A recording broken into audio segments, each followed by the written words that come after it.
በስመ አብ ወወልድ ወመንፈስ ቅዱስ አሐዱ አምላክ አሜን። እግዚአብሔር የሚወዳችሁ እግዚአብሔርን የምትወዱ የክርስቶስ ቤተሰቦች እንደገና እንደምን ሰነበታችሁ? ዛሬም ቅዱስ ያሬድ ከቅዱሳት መጻሕፍት ጋር እያገናዘበ ለሕይወታችን የሚሆነውን ታላቅ የሆነውን ምክር ይመክረናል። እግዚአብሔር አምላክ እንዲያስተምረን እንዲገስጸን ለልባችን እንዲናገረን ቅዱስ ፈቃዱ ይሁንልን። ጻድቃን ተለአሉ በክብር፣ ጻድቃን በክብር ከፍ ከፍ አሉ ይለናል። ዛሬ ቅዱስ ያሬድ በዚህ በአብይ ጾም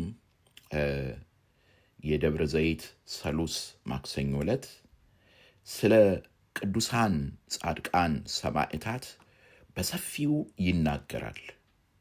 የቅዱስ ያሬድን ድርሰት ካያችሁት ለእግዚአብሔር ሕይወታቸውን የሰጡ እግዚአብሔርን ያከበሩ እግዚአብሔርን ከፍ ከፍ ያደረጉትን ሰዎች እጅግ በጣም በተለየ መንገድ ነው የሚያነሳቸው የሚያከብራቸው።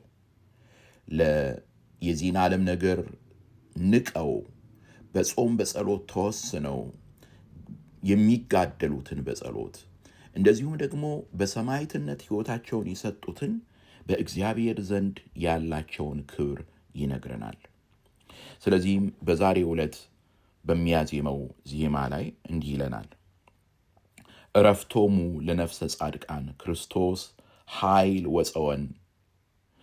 ለጻድቃን ነፍስ ዕረፍታቸው ክርስቶስ ኃይልና መጠጊያ ነው። ጻድቃን ክርስቶስን በመከተል በክብር ከፍ ከፍ አሉ።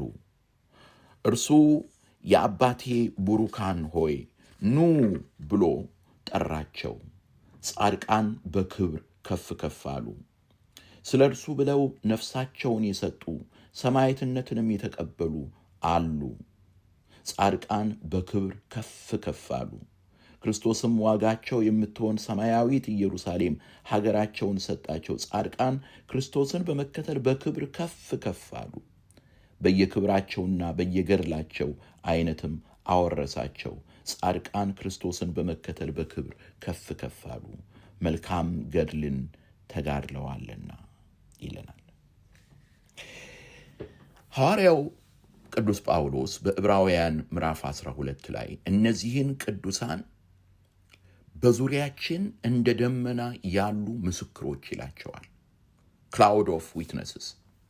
ልክ በስቴዲየም ዙሪያ ሆነው እነዚያን የሚሽቀዳደሙ የሚሮጡትን አትሌቶች፣ ስፖርተኞች አይዟችሁ፣ በርቱ፣ ጠንክሩ እያለ ተመልካቹ እንደሚናገረው እነዚህ ደግሞ ቅዱሳን መልካሙን ገድል ተጋድለው ሩጫቸውን ጨርሰው የክብር አክሊልን ከአምላካቸው ስላገኙ በአምላካቸው እቅፍ ላይ ሆነው በአምላካቸው ክብር ውስጥ ሆነው እኔና እናንተን ደግሞ በርቱ ይሉናል፣ ጠንክሩ ይሉናል፣ በጸሎታቸው ይራዱናል፣ ይደግፉናል። ስለዚህ የእነርሱን ክብር ነው እዚህ ላይ የሚነግረን። በነገራችን ላይ ብዙ ጊዜ እንዲህ አይነቱን የቅዱሳንን ክብር በምንናገርበት ጊዜ የቅዱሳንን ጸጋ በምንናገርበት ጊዜ እግዚአብሔር ለእነርሱ ያደረገላቸውን ስንናገር አንዳንዶች ይሄ ክብር ከክርስቶስ የተሰረቀ ክብር የሚመስላቸው አሉ። ይሄ ባለማወቅ ነው።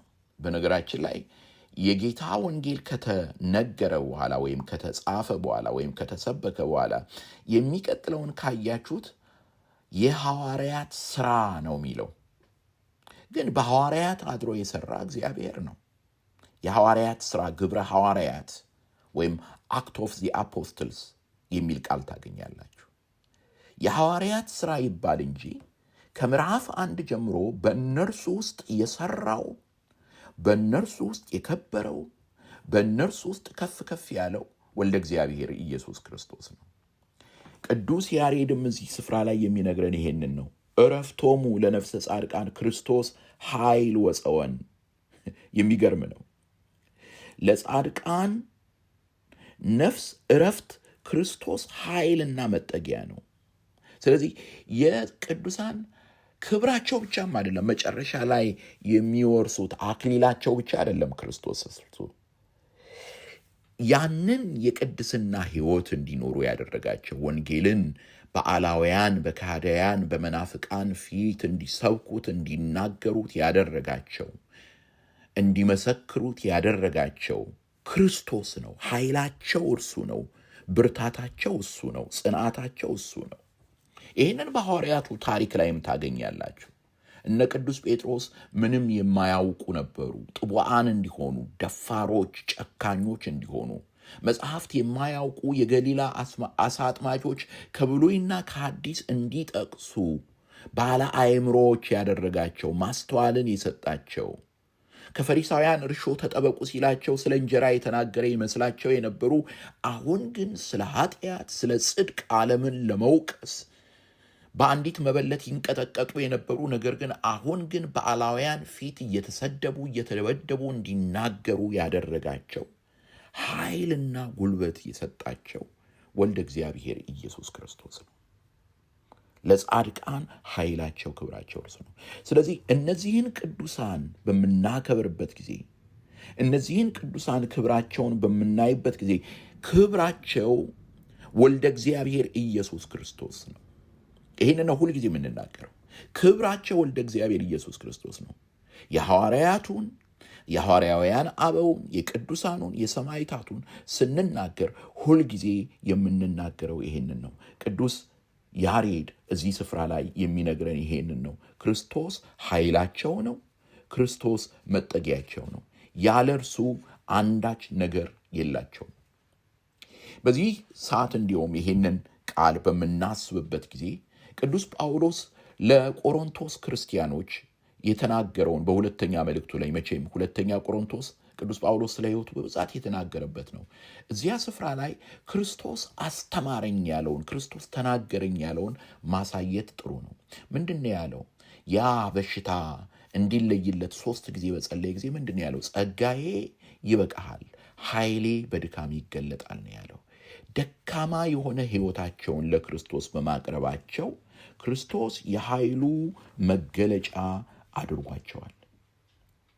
የኃይሉ መገለጫ አድርጓቸዋል። ስለዚህ ቅዱስ ያሬድ ኃይላቸው እርሱ ነው ይላቸዋል። የእግዚአብሔርን ቃል በውስጣቸው ስለሸሸጉ፣ በልባቸው ስለሸሸጉ፣ የእግዚአብሔር ቃል ፍሬ እንዲያፈራ በሕይወታቸው ስላሰላሰሉት፣ ክርስቶስን ስለተከተሉ በክብር ከፍ ከፍ ብለዋል። በክብር ከፍ ከፍ ብለዋል። በዚሁ በዛሬው ዕለት በሚዜመው ዜማ ላይ ምን ይላል? እስመ ጽድቅ ቃሉ ለእግዚአብሔር፣ እስመ ጽድቅ ቃሉ ለጻድቃን አልበሶሙ አሚነ፣ እስመ ጸጎሙ ብርሃነ። የእግዚአብሔር ቃል እውነት ነው። የእግዚአብሔር ቃል እውነት ስለሆነ ለጻድቃን እምነትን አልብሷቸዋል፣ ብርሃንን ሰጥቷቸዋል። ቃሉ እውነት ስለሆነ በሰላም ተናገራቸው። ይሄን ቃሉን ስለያዙ፣ በዚህ ቃል ስለኖሩ ቃሉን ዕለት ዕለት ስለሚያሰላስሉ፣ በቃሉ ስለሚኖሩ ክብሩን አልብሷቸዋል፣ ብርሃንን አልብሷቸዋል። ይታያችኋል። ስለዚህ በቅዱሳን ሕይወት ላይ የምናየው ያነገሱት ክርስቶስ ነው። ለዚህ ነው የምናከብራቸው። በቅዱሳን ሕይወት ላይ የምናየው የተከተሉት፣ ያሰላሰሉት፣ በልባቸው ላይ ያኖሩት የእግዚአብሔር ቃል ነው። የእግዚአብሔር ቃል ነው። ከዚህ የተነሳ ቅዱሳን በክብር ከፍ ከፍ ይላሉ። በክብር ከፍ ከፍ ይላሉ። ይህ ያለንበት ዘመን በጣም ይሄ ኢንዲቪጁዋሊዝም፣ ግለኝነት በጣም የነገሰበት ዘመን ላይ ነው ያለ ነው። ስለዚህ በራሴ ወደ ክርስቶስ እደርሳለሁ፣ በራሴ ሁሉን ነገር አደርጋለሁ የሚል አእምሮ በብዙ ሰዎች ላይ አለ። በነገራችን ላይ ክርስቶስ እኔና እናንተን የጠራን ወደ ራሱ ብቻም አይደለም፣ የእርሱ ወደ ሆኑት ነው። የእርሱ ወደ ሆኑት ነው። በጥምቀት የሥላሴን ልጅነት ስናገኝ የተጠመቅነው ወደ አካሉ ነው። ከቅድስት ቤተ ክርስቲያን ጋር ሐዋርያዊት ከሆነች፣ ኩላዊት ከሆነች፣ ቅድስት ከሆነች ቤተ ክርስቲያን ጋር አንዲት ከሆነች ቤተ ክርስቲያን ጋር አንድ አካል ሆነናል። ስለዚህ አንዳችን ለአንዳችን እናስፈልጋለን። ከሁሉ በላይ ደግሞ የዚህን ዓለም ጻማና ድካም የዚህን ዓለም ተጋድሎ ጨርሰው በክብር በአምላካቸው ፊት ያሉ የቅዱሳኑ ጸሎት ያስፈልገናል። ለእኔና ለእናንተ ያስፈልገናል። እግዚአብሔር ከፈቀደ ሰሞኑን የቅዱሳን ምልጃ በመንፈሳዊ ሕይወታችን ላይ ያለውን አንድምታ እንመለከታለን። የሆነ ትርፍ የሆነ ነገር ስንፈልገው ሲያሻን ብድግ የምናደርገው ነገር አይደለም። በእኔና በእናንተ ሕይወት ላይ የቅዱሳኑ ጸሎት ያስፈልገናል። የቅዱሳኑ ምልጃ ያስፈልገናል። ስለዚህ አንዱ በዚህ የጾማችሁ ወቅት እንድታደርጉት በእግዚአብሔር ስም ማሳስባችሁ ስለ ቅዱሳን የተጻፉ መጽሐፍትን ማንበብ ልማድ አድርጉ። ስለ ቅዱሳን የተጻፈውን ታሪክ ተመልከቱ። ኢሚቴት አድርጓቸው፣ ምሰሏቸው። ቅዱስ ጳውሎስ እኔ ክርስቶስን እንደምመስል እናንተም እኔን ምሰሉ አለ። ምን ማለቱ ነው? ለምንድን ነው እኔን ምሰሉ ያለው? እርሱ ክርስቶስን ስለሚመስል እኛም ጳውሎስን ለመምሰል ስንጥር ቅዱስ ጳውሎስ ወደ ደረሰበት ወደ ክርስቶስ እንደርሳለን። ክርስቶስን ወደ መምሰል እንደርሳለን። በዚህ ጉዳይ ላይ የገረመኝ ያስደነቀኝ ቅዱስ ዮሐንስ አፈወርቅ ነው። በጣም ቅዱስ ጳውሎስን ይመስለው ነበር። ቅዱስ ጳውሎስን በጣም ይወደው ስለነበር ዕለት ዕለት የቅዱስ ጳውሎስን ቃል ያሰላስል ስለነበረ የቅዱስ ጳውሎስን የሕይወቱን ታሪክ በጣም ነበር የሚያሰላስለው። ሳያውቀው የቅዱስ ጳውሎስ ሕይወት ቅዱስ ዮሐንስን አፈወርቅ ስለለወጠው ለክርስቶስ ወንጌል የኖረ ሆነ። ስለዚህ ዛሬም ብዙ ቅዱሳን አሉን። እግዚአብሔር ይክበር ይመስገን። ብቻችንን አይደለንም። እንደ ደመና በዙሪያችን የከበቡን ቅዱሳን አሉ። ሰማዕታት አሉ። ቅዱሳን መላእክት አሉ። ስለዚህ በዚህ በአብይ ጾም እስቲ የቅዱሳንን ታሪክ አንድ የቅዱስ ታሪክ አንብቡትና አሰላስሉት። እንዴት ነው ወደዚያ ቅድስና የደረሰው? ያጋጠመው ፈተናስ ምን ነበረ? የሄደበት መንገድስ ምን ነበረ? ወደ ቅድስና እንዲደርስ ምን አይነት ታሪክ፣ ምን አይነት መሰናክልስ አጋጥሞት ነበር? ምን አይነት እድል አጋጥሞት ነበረ? ለእኔና ለእናንተስ የሚሰጠን ትምህርት ምንድን ነው? ያንን አንብቡ፣ ተመልከቱት። ስለዚህ ዛሬ አንድ ጥያቄ ልጠይቃችሁ ግን እናንተን በቤተ ክርስቲያን ታሪክ ላይ ከምናገኘው ቅዱሳን ለእናንተ የተለየ ታሪክ ያለው ልዩ ትርጉም ያለው ቅዱስ ማን ነው? ምንድን ነው ከዚያስ የተማራችሁት? መልሱን አስተያየት መስጫው ላይ እንድታደርጉልኝ በእግዚአብሔር ስም ጠይቃችኋለሁኝ። አሁንም እደግመዋለሁ። ለእናንተ በጣም በተለየ መንገድ ልባችሁን የነካ ታሪክ ያለው ቅዱስ ማን ነው? የአንድ ቅዱስ እንደው ሁሉም ናቸው እንዳትሉኝ፣ በተለይ እንደው በጣም ልዩ የሆነ ታሪኩን ስትሰሙ ሁሉ ልባችሁ የሚነካበት ቅዱስ ማን ነው?